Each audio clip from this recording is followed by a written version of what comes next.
નમસ્કાર દર્શક મિત્રો, હું છું એડવોકેટ સોનલ બારિયા. આપ સર્વનું સ્વાગત છે મારી ચેનલ લીગલ ભવ્ય જ્ઞાનમાં.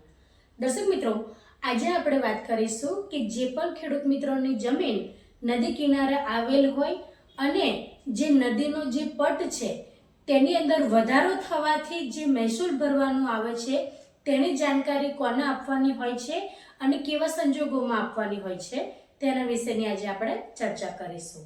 દર્શક મિત્રો, આગળ એક વિડીયો મૂકેલ છે ચેનલ પર કે જેની અંદર દર્શાવેલ છે કે નદી કિનારે તમારી જમીન હોય અને પૂર આવવાથી તમારી જે જમીન છે કાયમ માટે જ ધોવાણ થઈ ગઈ હોય તો તેનો જે તમારે જમીનનો જે વેરો છે તેની અંદર એટલો ભાગ જે તમારો જમીનનો ધોવાઈ ગયો છે તેને ઓછો કેવી રીતે કરવો અને તેની અરજી ક્યાં કરવી તેનો વિડીયો ચેનલ પર ઉપલબ્ધ છે.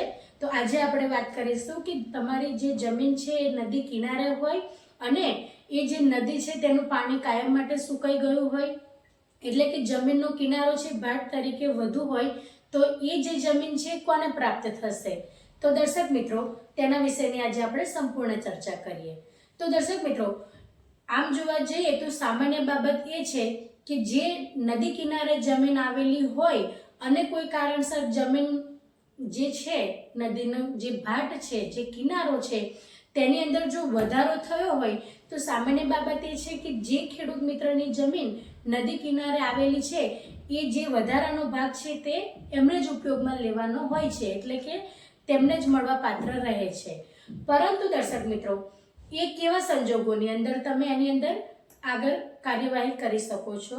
તો દર્શક મિત્રો, જો કોઈ પણ પ્રકારનું જળાશય હોય, નદી હોય કે તળાવ હોય, જો તમારા ખેતીની જમીનને એકદમ અડોઅડ આવેલ હોય અને કોઈ કારણસર નદીએ વહેણ બદલતા એ જે જમીનનો જે નદીવાળો ભાગ છે તે સુકાઈ જવાથી એ ખેતી લાયક બની જાય છે તો તેવા સંજોગોમાં એ જે ભાગ છે એ ભાગ જો અડધા વીઘાથી ઓછો ન હોય એટલો હોય દર્શક મિત્રો, તો એ જે ભાગ છે એ તમારે એનો પણ જે તે જમીન મહેસૂલ વેરો ભરવાનો થાય છે. પરંતુ એ અડધા વીઘાથી ઓછો ન હોય એટલો થાય ત્યારે તમે પ્રાંત અધિકારી એટલે કે કલેક્ટર સાહેબશ્રીને અરજી કરી શકો છો કે જે નદી હતી તે સુકાઈ ગઈ છે અથવા તેને વેણ બદલવાથી ભાઠાનો જે વિસ્તાર છે તેની અંદર વધારો થવાથી મારી જે ખેતીની જમીન છે તેની અંદર તેનો પણ વધારો થયેલ છે. તો દર્શક મિત્રો, એ જે વધારો થયો હોય એ જમીન જો અડધા વીઘાથી ઉપર હોય અથવા અડધા વીઘા જેટલું હોય તો પછી તેની અંદર તમારો જે પણ અત્યાર સુધી જમીન મહેસૂલ તમે જે ભરતા હો તેની અંદર વધારો થશે અને કલેક્ટરશ્રી તમને એ જે જમીન છે એ તમારા કબજાની ગણીને અને પછી તમારો જે જમીન મહેસૂલ છે એની અંદર વધારો કરવામાં આવી શકે છે. દર્શક મિત્રો, જે પણ ખેડૂત મિત્રો દુમાલા સત્તા પ્રકારની જમીનનો કબજો ધરાવતા હોય તેવા વ્યક્તિઓને જો આ નદી કિનારેનો જે ભાઠાનો વિસ્તાર છે તે જમીન મળવા પાત્ર હોય તો જે પણ ખેડૂત મિત્રને જે ખેડૂત તરીકેના અધિકાર છે એ દરેક પ્રકારના અધિકાર આ જે ભાઠાનો જે વિસ્તાર છે જમીનનો તે એમને મળવા પાત્ર રહેશે. તેની અંદર એ દરેક પ્રકારના અધિકાર તેમને મળવા પાત્ર રહેશે. એટલે કે જે પહેલા જે જમીનનું ખેડાણ કરતા હતા એ જમીનની અંદર જે નદીનો જે ભાગ હતો એ સુકાઈને વધુ એની અંદર વધારો થયો તો એ જે જમીન છે એ પણ તેમને મળવા પાત્ર રહેશે. તેઓ એની અંદર ખેતી કરી શકશે. પરંતુ કલેક્ટર સાહેબશ્રીને તમારે જાણકારી આપવી પડશે કે આ જમીન હવે અમે ખેતી તરીકે ઉપયોગ કરીએ છીએ.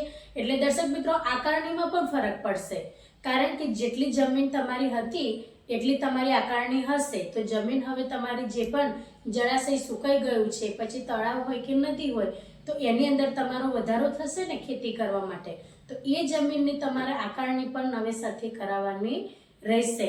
એટલે તમારે મામલતદાર સાહેબશ્રીને અથવા તો પ્રાંત અધિકારી સાહેબશ્રીને જાણકારી આપવાની રહેશે કે આ જે જમીન છે જે અડધા વીઘાથી વધુ છે અથવા તો અડધા વીઘા જેટલી છે પણ અડધા વીઘાથી ઓછી ન હોવી જોઈએ. દર્શક મિત્રો, એટલી જમીને તમારા કબજામાં ગણાશે અને એનો તમે ઉપયોગ કરી શકશો અને એનું તમારે પછી જે તે જમીન મહેસૂલ છે તેની અંદર વધારો કરીને એટલા ભાગની જમીનનો પણ પછી વેરો ભરવાનો થશે. તો દર્શક મિત્રો, આજના માટે આટલું જ. જો વિડીયો સારો લાગ્યો હોય તો તેને લાઈક કરજો, શેર કરજો અને ચેનલને સબસ્ક્રાઈબ કરજો. જય હિન્દ, જય ભારત.